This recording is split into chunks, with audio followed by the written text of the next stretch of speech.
Hi everyone, my name is DTD, and welcome to Doki Exit Music Redux. Now, this is actually a remake of a previous mod by the name of Doki Exit Music, which I actually did get to see a playthrough of by BG Mike. However, this is a remake of that mod by the same people who created it, I think. Also, as you can clearly see, I'm using a brand new VTuber model, which is going to be my brand new look, which if you guys don't like, that sucks because I paid $150 for this to be made, so I'm not changing this. But yeah, so this mod, what I do know about it, well, the new one anyway, is that it is a Natsuki focused mod, which I am excited about because Natsuki is my favorite character.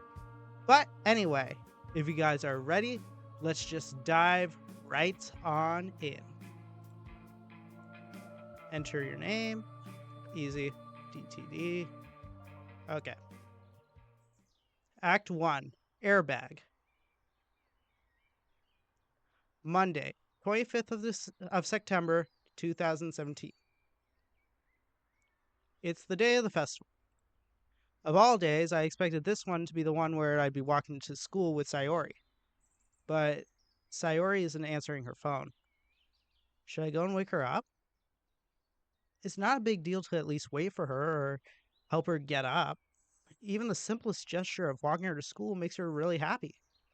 Besides, I told her yesterday that things will be the same as they always have been. That's all she wants, and it's what I'll do for her. Yeah, I've made up my mind. I grab the cupcakes Natsuki and I made yesterday and make my way to Sayori's. I reach her house and knock on the door. I don't expect an answer since she's not picking up her phone either. Like yesterday, I opened the door and let myself in. She really is a heavy sleeper. I swallow. I can't believe I ended up doing this after all. Waking her up in her own home? Isn't that something more like a boyfriend would do? In any case, it just feels right. Outside Sayori's room, I knock on her door. Sayori? Wake up, dummy. There's no response. I really didn't want to enter a room like this.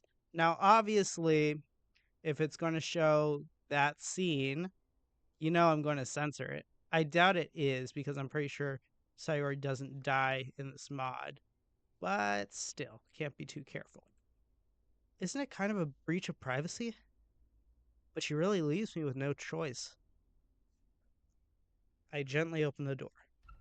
Sayori? DTD? Sayori stands at the foot of her bed, a long rope in her hand.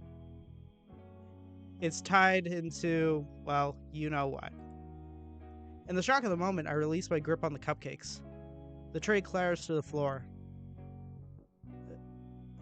Oh my gosh. It's... I'm sorry, DTD. I'm sorry. I'm sorry. She breaks down to incoherent sobs. Sayori. I should have known. It was obvious. I didn't listen, didn't see the signs. I almost lost her. My best friend. The one I grew up with. Sorry, let's go of the rope, dropping it to the floor with a heavy thud. Just the act of looking at it makes my heart sink. Sayori. She gets up and rushes towards me, clutching my shirt and crying into my chest. I didn't want to face it again. What I talked to you about? I can't wake up every day like this. I can't, DTD. Words catch and stick in my throat, unable to come out. I can't. I just can't. She backs away. There's a short pause. All is silent aside from Sayori's sobbing. I was about to do it, DTD. I was so close. I could feel it. I'd have never seen you again. I finally pull myself together enough to speak. Sayori, could you imagine if I had found you like that? My last memory of you, my best friend. I, I'm such a failure, DTD. I've only ever been selfish. I can't even think about the one person that cared about me for a single second. Sayori, please listen. There's so many people who care about you. Monica, Yuri, Natsuki, your parents. I want... Oh, her parents. What did they think of this? I began to hyperventilate a little, my whole body shaking as if it's only just caught up with everything. Okay. Calm it, DTD. I steadied myself a bit. You need to sort this out first. If it even can be sorted out. I choked back a sob and steadied myself again. I want you to remember that. You have a place here and it won't be the same. And I know it wouldn't be. You told me yourself yesterday. DTD. Sayori wipes the tears off her face and catches her breath. I'm here for you. We all are. No matter what. DTD, don't. Sayori, you need to talk to somebody professional about this. Please. Sooner rather than later. She wipes her eyes and sniffles. I don't think I'm ready. We can go another time. There's still the festival. I wouldn't want you to keep the others waiting. Screw the festival. You're more important to me than that. Besides, this isn't just something we could just put off. It's about your life, Sayori. What if something like this happens tomorrow, or when I'm not here? I'm not going to force you, but I really think you should. They can help. If I didn't do everything in my power to help you, I could never forgive myself. You care about me too much, DTD. But I guess you're right. She gazed out the window for a long, silent moment. I don't want to feel like this anymore. If they can help, I'll try. I let out a deep sigh, adrenaline still coursing through me. The anxiety that brought on all this is still transpired, is crushing my chest like a press. I won't rest for a second until she's okay. The sooner we get there, the better. We can take the bus. Well, I need to get changed first. Oh, yeah, of course. I nod and take a step outside the door, reaching down to pick up the rope first. I trust Sayori, but still, just in case. She gently nods, shutting the door in my face. Again, I'm a little anxious leaving her alone right after that, but she does need her privacy. I kneel down, begin to clean up the cupcake massacre littering the floor with a towel. Natsuki's going to kill me. I return downstairs and untie the rope, dropping the loose rope in the trash. My body's still shaking from the ordeal, my hands barely able to undo the knot. How did she learn to do that? How long has she wanted to? I linger downstairs for a moment, trying to relax before heading back upstairs. Taking a deep breath, I sit down for a minute. I shut my eyes and rest my head in my hands. I take a few deep breaths, hoping to level off the stress. She's probably ready by now. I knock on Sayori's door and she opens it immediately. Ready? Sayori nods once, her eyes glued to the floor. This is what's best for me, right? Her light blue eyes stare through me, expectant of an answer. Seeing her like this is so unsettling. It's like someone rewired her rewired her brain overnight to become this husk of herself. I shouldn't think like that. She's my best friend, and will always be. I take a deep breath and sigh. I'll be honest with you. I don't know. All I know is it's worth a shot. Come on, let's get going.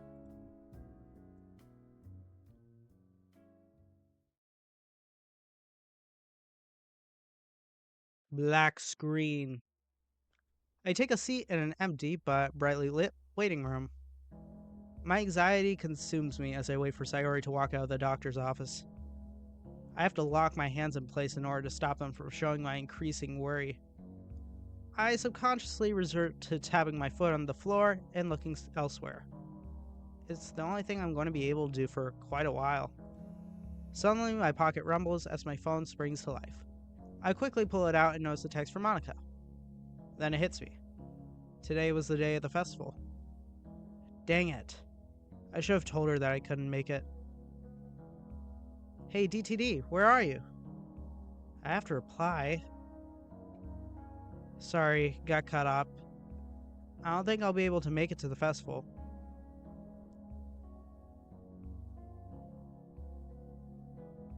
DTD, please don't tell me you got cold feet about the poems or something.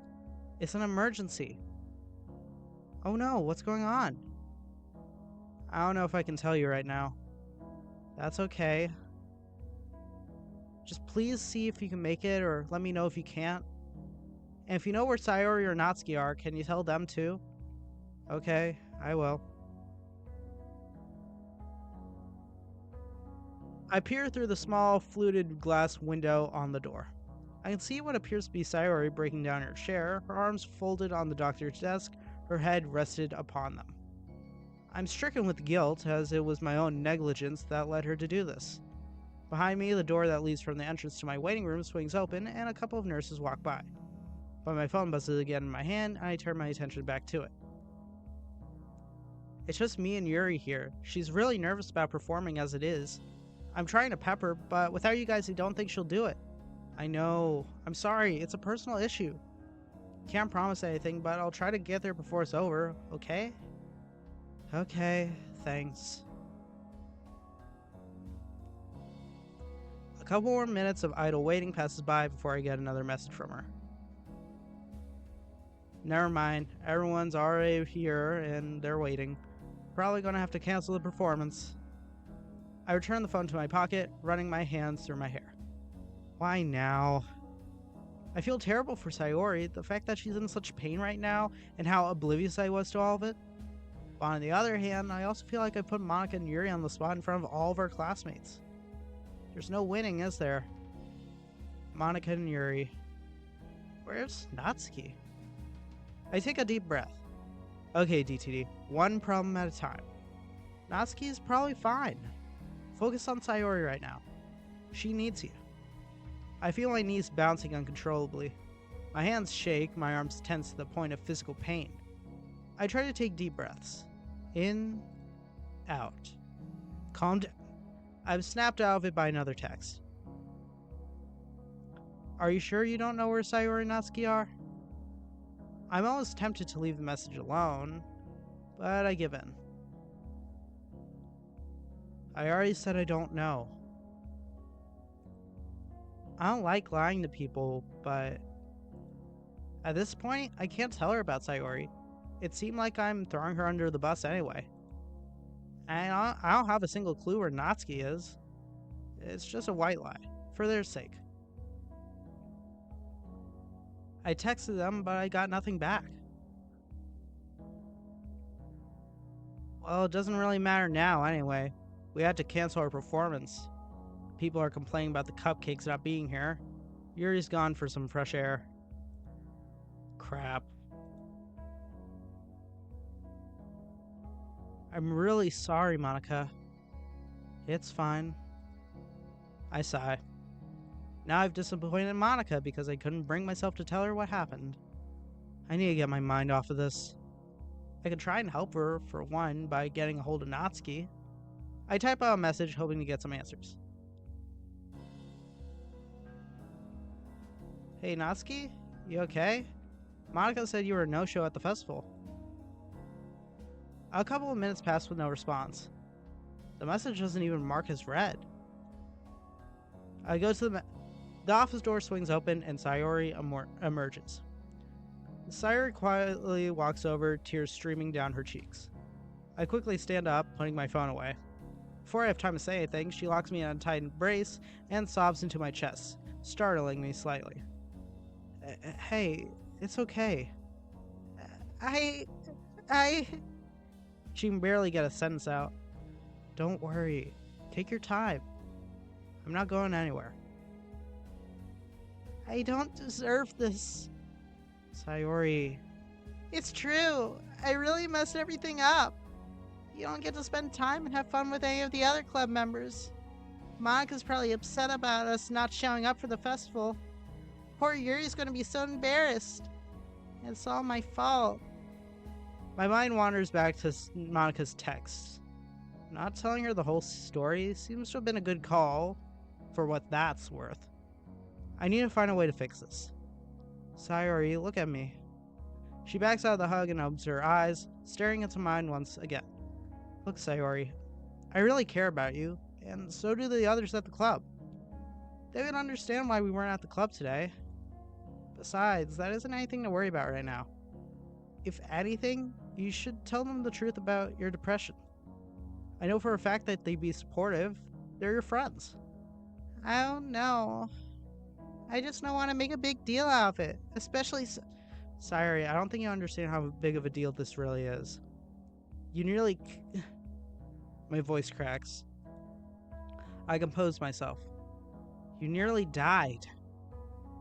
Sayori closes her eyes and takes a stuttering, statico breath. It's like the words are finally hitting her. She looks away, wipes her tears, and changes the topic quickly, talking in a faxed, anxious manner. What about the festival? Did you talk to Monika about it yet? I hesitate. I don't want Sayori to feel like it's her fault that the performance is canceled, so I decided to start with Natsuki's absence. Well... Natsuki didn't show up either. Monika had to cancel the performance, unfortunately. You didn't tell her, did you? About... No, I didn't. Unless you want to talk to her about it yourself, she won't know. Okay? Sayori nods, wiping her eyes with her forearm once more.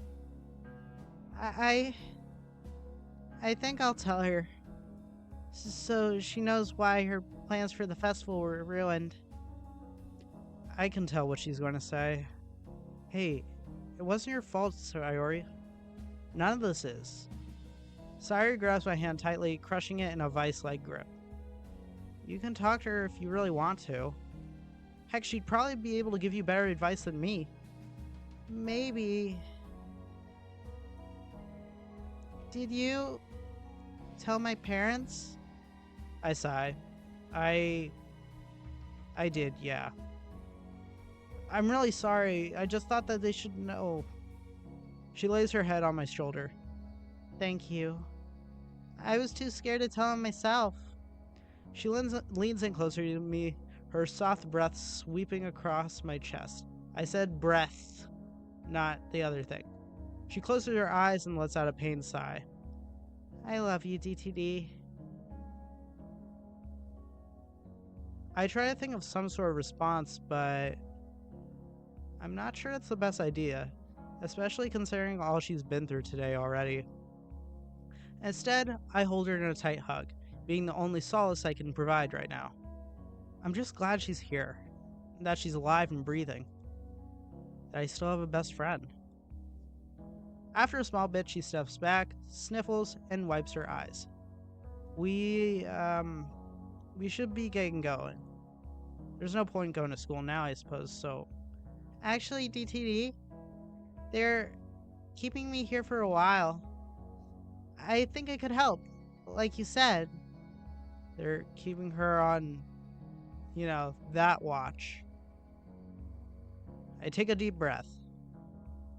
That's probably a good idea. They'll know how to look after you. She only responds by squeezing my hand. Look, I'll keep my phone with me. If you have the chance, you can message me whenever you want. Hell, I'll even pick up whenever they release you. I'll even pick you up. You're going to be okay, Sayori. We hug again, only for a moment this time. Don't let me keep you waiting. I'll let your family know where you are. Thank you, DTD, for everything. We let go and say our goodbyes, albeit reluctantly. I assured myself she'd be in good hands. With a long sigh, I start my journey home. The mid-afternoon sun warms my back as I approach my house. The bus ride seemed to breeze right on by. I barely remember it. Before I enter, I turn my head and look at the neighboring house. Her house. I close my eyes and shake my head. She's safe now. She's okay. She's in a safe place, and she will be okay. She's in a safe place, and she will be okay. The Matrona does nothing to quell my worries. I begin to tremble as I unlock my door. The moment I enter the kitchen, I flick the light on. I hold my head and try to focus on something else. I can only stand here and breathe. My body refuses to take another step. I can only focus on one thing. Everything tunes out. There's that feeling, that tightness in my chest. Why the hell does it feel... Oh, I can't show that. The image of Sayori, rope around her neck, the frightened expression frozen on her face. No. I don't want to think about that anymore. My muscles ache from the constant tension. It feels like I'm breathing through a plastic straw. I can't help myself. I let out a horrible guttural noise, a freakish mixture of a scream and frustrated anger. I hear it reverberate off the kitchen walls, giving a second of echo to it. My throat is dry, my face is damp, and my hands are trembling. After a few seconds of hyperventilating, I can almost breathe again. Instantly, my whole body begins to wobble and shake as the adrenaline fades. I catch myself on the counter and vomit into the sink. My heart rate slows down. I can't get it out of my head. The vision of what could have been if I was... I can't think about it. I can't think about it. Distraction. Now. Food. I haven't eaten today. Make food. I wash the sink out and pour water onto my hands. Splashing the cold water on my face, I wipe my mouth before drinking a bit from the faucet. The acidic taste still stings my throat even as I wash the water around and spit it out. Next step, food. I force myself to make a sandwich. I grab some bread and vegetables from the fridge. My mind, desperate for any purchase, sells on Monika's reaction. I feel sorry for her and her ruined festival. Yuri as well. And where was Natsuki? I noticed that she still hasn't texted me back. Hell, my messages... Ow! I was so wrapped up in my own worrying, I managed to accidentally cut my finger open while slicing a tomato. Knife clatters to the floor. I quickly wrapped my finger in a paper towel, letting the few drops of blood soak into it. I hardly felt a thing. I sigh, looking over the damages I've done. Well, at least I know the knife isn't going blunt anytime soon. Regardless, I go ahead and eat the sandwich. I'm too hungry to care if there's a little blood on it. I toss my dish into the sink along with the knife and head upstairs to my room. I collapse onto my bed, exhausted. Wait a second. I collapse onto my bed, exhaust being the only thing I can feel now. Finding the urge to fall asleep, I manage to send a text to Sayori. With this message sent, I surrender to my exhaustion. I conk out within minutes. Tuesday, 26th of September, 2017. I'm pulled from my sleep by the sound of birds and passing cars. I check my phone. 12:39, 12:40. Crap, I'm late! I bolt out of bed and quickly put on my clothes. Wait. Okay. Think clearly, DTD. By the time I get changed and walk to school, it'll probably be around 2 o'clock. School ends around 3. Yeah. If I'm this late already, I might as well not go. Another absence. That's going to look fantastic on my school standing. Good job, DTD. I sigh and sit down half dressed. I can probably still go to the literature club at least. Mostly to see if Natsuki made it in today. But I'm not looking forward to confronting Monika. What do I even say? It's not going to be a pleasant day. But first, A much needed shower is in order.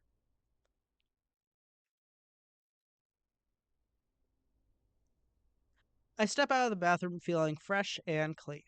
I check the time again. 13:06. How long was I even in there?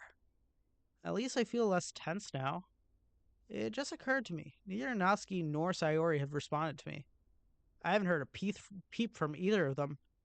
My fears have crept their way back, rooting themselves into the pit of my stomach like a vile tumor.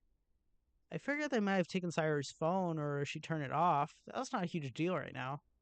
She's in a safe place, and she will be okay. But Natsuki... I'm tempted to call her to let her know what's happened, but the rational side of my brain interrupts. What if she's in class? What if her phone is broken or something? She could be fine for all I know. Dang it. I almost wish I was on oh my gosh. Omnip omniscient.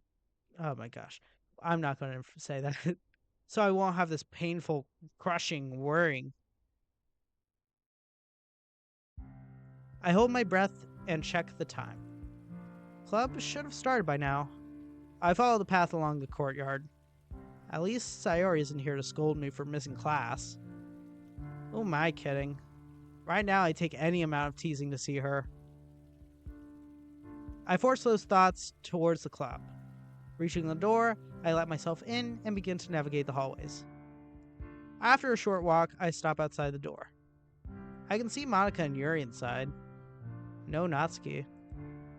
My gut feels like it's been dropped into solid concrete. My already present worry only gets worse. I take a moment to compose myself before walking in. As I enter, both Monica and Yuri turn to look at me. Yuri quickly buries herself back into her book. Whatever plan I had to explain myself vanished the second I entered. I could only stand there awkwardly. I cough and try to stammer out a greeting. Hey, DTD, could we talk for a moment? She addresses me with an emotionless, dreary monotone.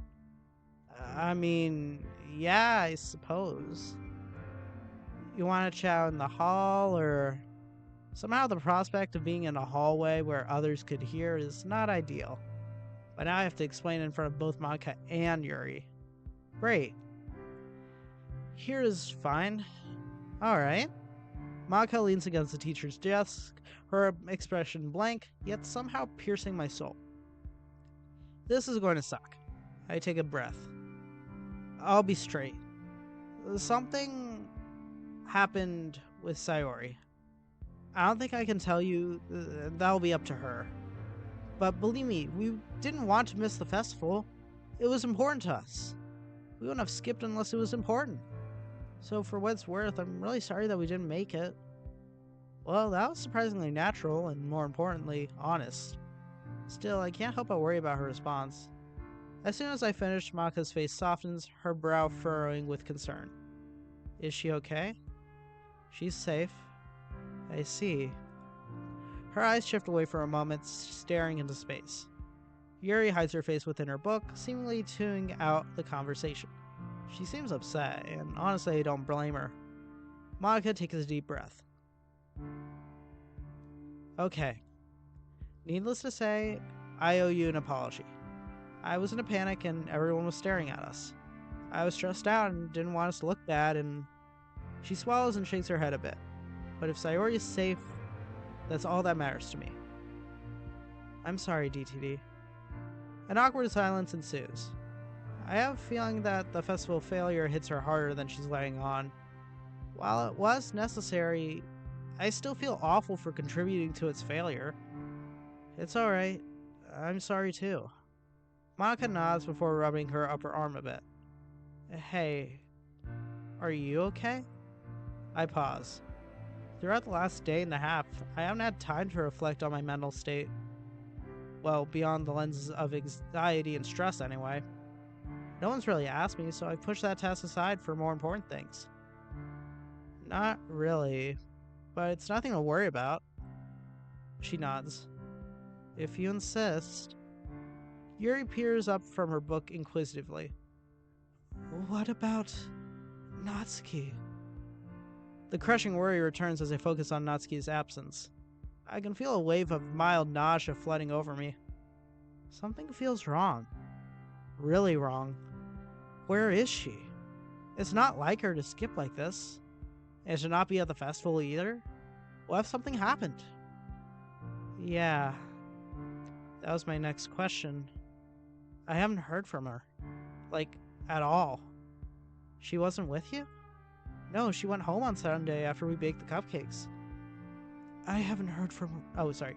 I haven't heard from her since. The room grows quiet. Yuri sits down, staring ahead blankly before aimlessly flipping through her book. Maka closes her eyes and sighs. Okay. We'll have to... Something catches my eye. Outside the club room door. The flash of a familiar shade of pink. Was that? Am I just seeing things? Well, it's better if I find out rather than just standing here contemplating about it. I'll be right back. Oh, all right. I probably cut her off from what she was saying, but this is more important. I make every attempt to walk to the door normally and resist the urge to sprint. Just as the door closes, I bring to a jog down the corridor. I round the corner and... Ah! Natsuki! DTD! Keep your voice down! Please! She looks around like she's paranoid about being heard. Nah, you don't understand. She speaks in a harsh whisper. I know, DTD. I missed the festival, and it's my fault, and I know that, okay? I don't want them coming out here and start at me and... Natsuki. She stops her tangent. I've missed you. I've been really worried. I am worried. We all are. She looks at me with a reaction that I can only describe as complete shock. You... I miss you too, okay? A lot. I'm sorry that I missed the festival. I really wanted to go. It's okay. Sayuri and I weren't exactly punctual either. She looks at me with confusion. It's just, I debate telling her. From what I know, Sayuri considers her a best friend alongside myself and maybe Monica. She'd want Natsuki to know. At the same time, I don't feel comfortable with it. That's her decision to make, not mine, just like with Monica and Yuri. Something doesn't sit right with me about lying to Natsuki. But I'm not really lying, right? It's just an omission. Something happened. Sayuri couldn't make it. DTD, that sounds really bad. Is she okay? She's safe, at least. That's all I can say for now. I feel terrible about not being upfront, but I'm sure she'll understand if Sayuri tells her. I quickly change the subject to the topic most on my mind. Which brings me to my own question. What happened on Monday? Are you alright? Oh, that. It was just... we had a problem at home. Had to help my dad fix something. So I couldn't answer my phone. I'm sorry. Huh. Her explanation seems plausible enough, but I can't shake a bad feeling about it. A really bad feeling. A feeling bad enough to make me not believe a word she said. However, if she is lying to me, of all people, she must be doing it for a reason. I don't press it. Alright, fair enough. Natsuki exhales and rocks on her heels. So, that's why. Can't wait to get chewed out by Monica. She was worried about you when I told her I hadn't seen you. You should talk to her. Yuri, too. They're worried? She seems to react with genuine surprise. You know, despite your differences, Yuri does care about you. She sighs and picks up her bag. Not today. I need some time to myself, you know? Plus, I need to be home early today. Need to start dinner. Oh. Alright. I'll see you tomorrow, though, okay? Promise? I promise. She gives me a weak but honest smile. Alright, get going. Don't let me hold you up.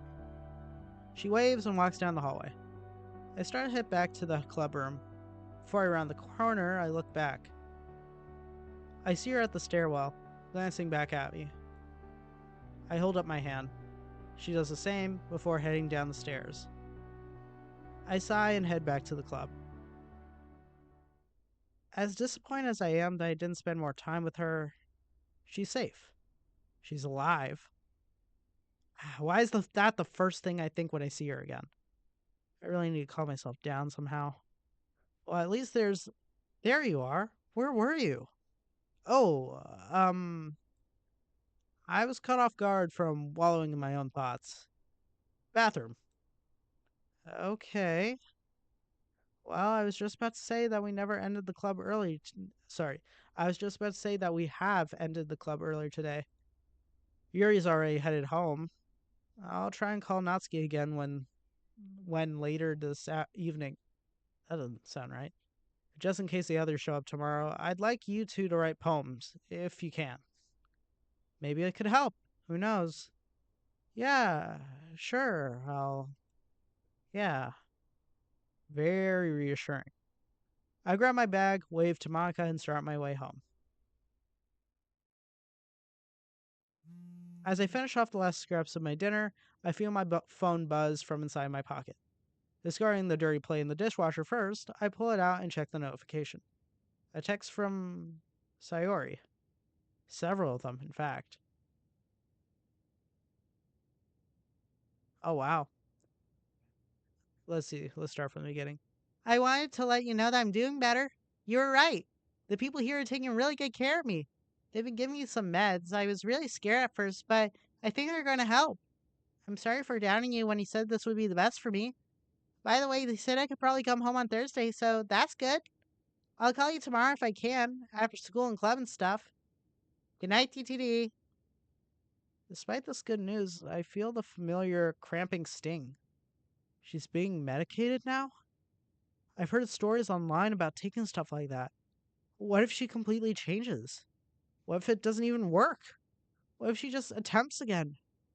What am I kidding? I already know the answer. I'll fail her just like before. I'll fail her. I run to the sink and splash some water on my face. I'll fail her. And she'll be dead. It'll all be my fault. I can't bear the thought of her being alone, treated only with pills and encouraging words. I have an urge to run to the hospital and be right next to her, making sure she's safe. I want to see her be happy again, but the Sayuri I've known for so long, I can only see her strangled corpse dangling from her ceiling fan. Why is this happening to me? I've never felt this way before. Constantly on edge, overthinking and reacting to news I should be happy about. Deep and terrible worry whenever I have the slightest bad thought. I can't keep going like this. My hands tremble. I send a message back to Sayori. Glad to hear you're doing better. See you soon. See you soon. If I've not admitted myself first, hold on. If I'm not admitted myself first, okay. I drag myself upstairs and collapse on my bed. These past couple of days have left me completely drained. I can't bring myself to do much of anything other than worry and sleep. And with the heavy toll this day has taken on me, sleep takes me. Wednesday, 27th of September, 2017. I'm in over my head here. Given how quickly my classes are moving, missing 2 days of school has taken a toll on my studies. I have a lot of catching up to do. I can hardly focus on what the teacher is saying. It all seems so trivial given to what's happened with Sayori and Natsuki. Perhaps I'm worrying about nothing. Sayori might very well be seriously improving. Maybe Natsuki is telling the truth and I'm just being paranoid. Regardless, one thing's for certain. I'm slowly becoming a nervous wreck. Fantastic. My already dwindling focus runs out completely. All that's on my mind is a sense of foreboding doom and the anxiety of an uncertain future. The lesson from hell mercifully ends as the last bell rings. And just like that, I'm brought back to reality. I hastily chuck my materials into my bag. I'm the first one out of the door. Following the now familiar route to the club, I weave through the crowds of students making their way to the staircase. As I come up the final bend, I hear Monica conversing with somebody. Slowing down my pace, I wait just by the corner to not interrupt them. A stroke? That's awful. I'm sorry. Yeah, we were all pretty upset. Our whole family was there. She's doing much better now, though. What? That's completely different from what she told me yesterday. Between this and her evasive behavior, I have no idea what's going on. Why would she lie to me? Or Monica? Or both? Was it something I did? Oh, hey, DTD. Natsuki quickly waves at me and heads inside the club room, beckoning me to follow. As I enter, I hear Monica and Yuri already engaged in a conversation about something. Sounds like they're talking about a book Yuri's been reading. We move past and head straight for the windowsill, our usual spot. Natsuki yanks open the closet door and starts fishing around for her Parfait Girls collection. I hold back. A stroke? Really? I feel a little sick. She is hiding something, that much is clear. But what? I have to broach the subject with her. Natsuki returns, box in hand, and rifles through it for the first volume. I quickly spot it and pull it from the box. We then slouch down and sit against the wall. Well, looks like we're finally through the first volume. It only took us a week. Yeah. Now only 11 more parts. I can hardly contain my excitement. Hey! Natsuki lightly punches my arm in retaliation for my remark. Oh, come on. I like Parfait Girls, really. I know you do. You wouldn't have bothered sitting and reading through it with me if you didn't. I think I'd sit through pretty much anything if it was in Natsuki's company. Anyway, I lean forward and shift the box towards me. Running my fingers through the volumes, I find the second and swipe it out. I replace it with the old one. Hey, keep them in order. She scuffs before putting the first volume in order with the others. Sorry. Don't worry about it. It just gets confusing otherwise. Good point. I'm sure she'd love the state of my DVD collection. Natsuki yanks the manga out of my hands and flips straight to the first page. She holds it out between us, like before. We're only a few pages in when my mind starts to wander. I need to stop putting it off. This is the perfect opportunity to ask her what's going on. Monica and Yuri are busy. They left the club room to go look for a hole puncher. It's nearly the end of the club today. We can always come back to the manga, and I really need to know if something's wrong. To hell with it. I'll ask her now. Natsuki? Yeah? I overheard you talking to Monica earlier. You mentioned that someone in your family had a stroke, so you couldn't make it to the festival. Before you say anything, I don't care about the festival. I'm not mad at you. It's just... that's not what you told me. And... is something going on? DTD? Got it! Monica swings open the club door, revealing the hole puncher around like a trophy. Yuri follows behind her, carrying a box full of lined paper. She sets it down on one of the desks. Natsuki sighs before whispering to me, Not here. The fountain. Outside. I nod. Natsuki stands up, stretching for a moment. I follow, stuffing the second volume of Parfait's Girls back in the box. Should I bring this outside with me? Maybe, just in case she wants to read. I can tell she's upset. Maybe having the books there will take some pressure off of her. As I heave up the box, Monica turns her attention to me. Hey, DTD. Hey. Monica ushers me over as Natsuki heads straight out the clubroom door. Monica's eyes follow her out as her expression changes to a familiar melancholy. Already? We still have 5 minutes left. Her head droops down, now facing towards the floor. I can't tell if it's out of confusion, sadness, or disappointment. Probably all three. None of these have been fair to her, admittedly. I feel terrible for keeping her out of the loop. It's clearly doing a number on her emotions, but it's for the best. Maka takes 2 deep, swift breaths, lifting her head back up, and shrugs. Well, it's not the end of the world. I just wish she could have stayed longer. I need to fill her in on the poem activity. Actually, you two are pretty close, right? Can you let her know I'm trying to get the club back to the swing of writing poems? Yeah, I'll text her. Great, thank you. Also, I know you won't say what happened, but how is Sayori doing? I talked to her last night. She's doing much better. That's great to hear. Just remind her that we all care about her, okay? No worries, I will. She smiles at me. Oh, don't worry, I'll let you go now. I grab the Perfect Girls box before heading towards the clubroom door. Maka shouts after me one last time. Just don't forget about the poems. I won't. See you tomorrow, DTD. Finally. I weave through the hallways, making my way to the double doors leading into the courtyard. I spot Natsuki straight away, sitting alone on one of the benches in front of the fountain. I head over and take a seat next to her, setting the manga down next to me. Look at that. Original CG art. So, Natsuki doesn't respond. She just stares ahead, blankly. Natsuki? No response. Would you rather not talk about it? Should we just... I take the second volume of Perfect Girls out of the box. Rifling through the pages, I try to look for the page we left off on. Hey, what page were we on? I remember something about a cafe scene. Earth to not... My dad hurt... Oh, sorry. That's not her voice.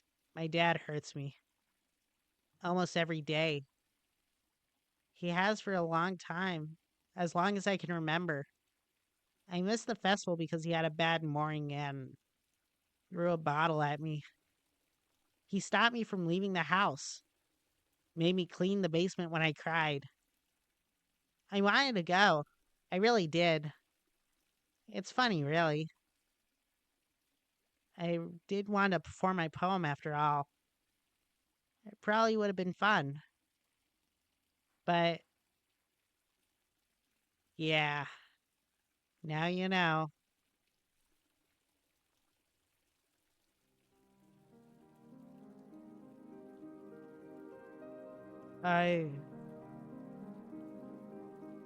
Without even thinking, I pull her close into a warm embrace. She flinches slightly at first, but then reciprocates, gripping me firmly. I feel her jerk back a little. He knows where to hit, so it doesn't show. Hugs hurt a lot. My mind is flooded with 1,000 screaming voices. Rage, sadness, shock. She's been abused this whole time. And I just stood by not thinking about it. Her poems, her absence, her self-isolation, all of them signs that I've ignored. I feel my chest tighten and my lungs begin to burn. The familiar sting of anxiety. Natsuki. You can't stay there. You can't. She looks into my eyes, tears beginning to form. What am I supposed to do, DTD? He decides where I go and when. No one would believe me. I have nowhere to go. And even if I did,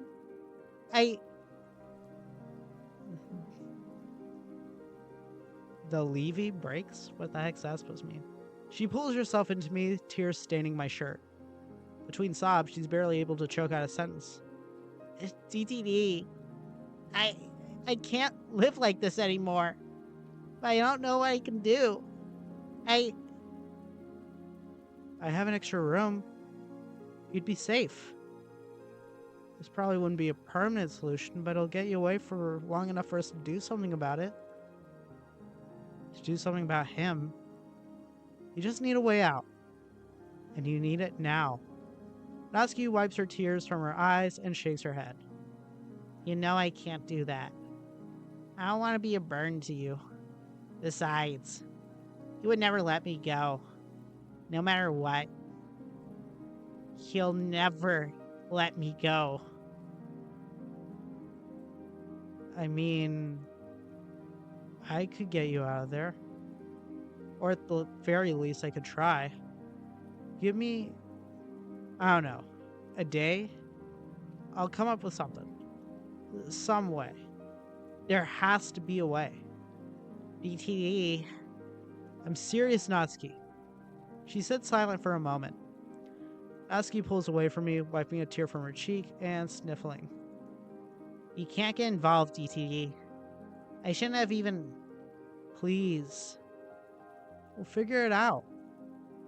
I can't let you stay there, Natsuki. You don't get it. This will only make things worse. Think about the long term, DTD. I don't know if we should do this, or if it'll even change anything in the first place. I know that you want to help, but Natsuki, the only thing we should be concerned about now is your safety. Besides, it's not going to get better if you stay. We both know what he's doing isn't okay, so I'm trying to put a stop to it now. Please, work with me here. I already told you I have a spare room for as long as you need it. We just need to get you and your stuff out of there as soon as we can. Please. She takes a deep breath. dang it, DTD. Why do you have to make this so hard? I don't know, okay? I don't know. Natsuki stares at the ground silently. I can only assume she's mulling the options over in her head. Taking a deep breath, she makes up her mind. As if on command, she rises from the bench. I follow. You're right. I know it's not okay. Would you really want me over there? Without a doubt. As long as it keeps you safe. We just need to figure out how to, get you out of there first. Does she even need to go home? I mean, I could just walk you to my house now. It wouldn't work. He's expecting me home 45 minutes ago. I feel a pin in my stomach, a tightening knot of unease. And what would happen if she's late? I don't want her to get hurt. And I need my stuff. Clothes, medication, you know. Can't be today. Tomorrow then. We can't waste time. You'll have time to get your stuff packed and ready to go. I'll have time to figure out how the hell we're even going to... This is so messed up. My heart's going about a mile a minute. I need to try to keep it together and figure something out. For her. But I don't know if I can. Hearing that one of my friends had to go through... I choke up a little. Dang it. DTD? Are you okay? You're getting a little... No. I'm fine. We're just gonna have to figure this out. I think I know what... The buzz of a mobile phone startles us both. We fall dead silent. Natsuki slowly pulls her phone out of her pocket and makes a finger in front of her mouth, mimicking a shush. She starts to wander away from the bench to avoid the gushing noise of the fountain. With bated breath, she answers. Seconds go by, followed by minutes. Each one feels like an hour. Each one worse than the last. Several steps behind, I can still make out her father's shouts over the line, her expression dropping more and more with each and every word. Natsuki visibly flinches a couple times, yanking the phone away from her ear as she does. Before long, it's over, and Natsuki turns to me, defeated. Natsuki sighs. I gotta go home now. I'll walk with you. I don't know if that's a good idea. Well, I do need to figure out how to get to your house, and I want to be there for you. She gulps. Okay. We should go then. Natsuki wipes her face with her sleeves and sniffles. Nodding, I quickly collect the Parfait Girls collection before we rush out of the school gates. While we're walking, she shoots a quizzical look my way. By the way, why do you bring Parfait Girls? I thought that you'd want to read it. So you brought the whole box? I don't know. I thought maybe just like having it nearby, like a comfort thing. I guess it is, isn't it? Never really thought about it that way. She pauses. Well, I can't exactly take it home with me. Dad would. Don't worry. I'll keep it safe in my place. For safekeeping. Too late to take it back to the club, I take it? Yeah. Fine. She appears to be uncomfortable with the decision before showing a weak smile. Just be careful with them, okay? They're important to me. Of course. We step out on the sidewalk outside the school gate, Natsuki leading the way. Our entire walk is punctuated by silence. But as we turn the corner, Natsuki speaks up. It'll be that one up on the right. She motions towards her house, her arms wavering a little.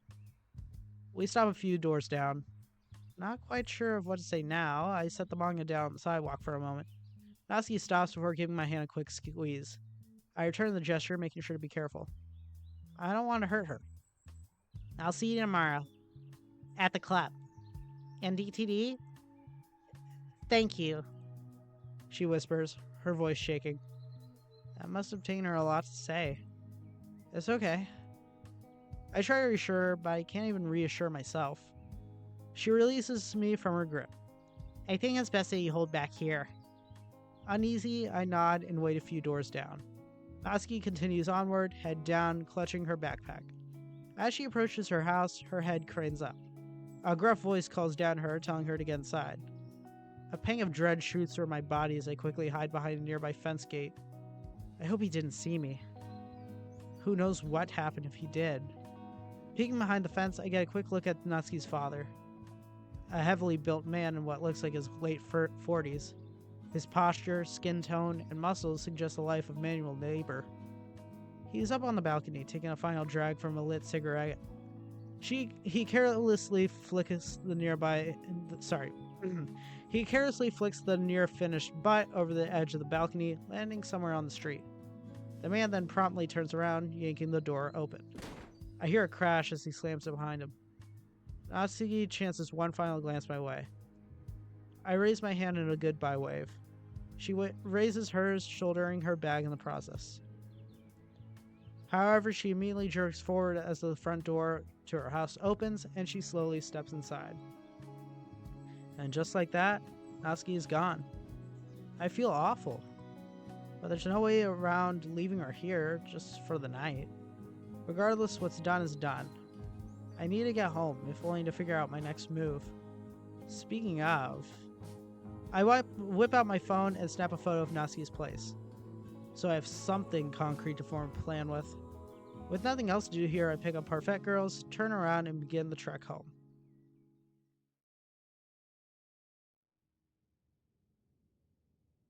All right. Well, that is going to be it for this episode of the new DDLC mod series. I'm excited to get into a brand new series. As fun as Salvation Remake was, it started to get a little bit, it started to drag a little bit towards the end. So I'm glad to get into something new. I'm really excited to get into this one because obviously Natsuki is my favorite character. But, it seems like a lot of love was put into this mod, especially if the creator decided to make it twice. I always find those type of things super interesting because you don't just make something twice just because. You make it twice because you love it a lot. But anyway, thank you guys so much for watching. My name is DTD. Be sure to like and subscribe. Check out my other videos as well. And remember to tell a friend about the channel. And remember to tell that friend to tell a friend about the channel. Thank you guys so much for watching, and I'll see you guys next time. Bye!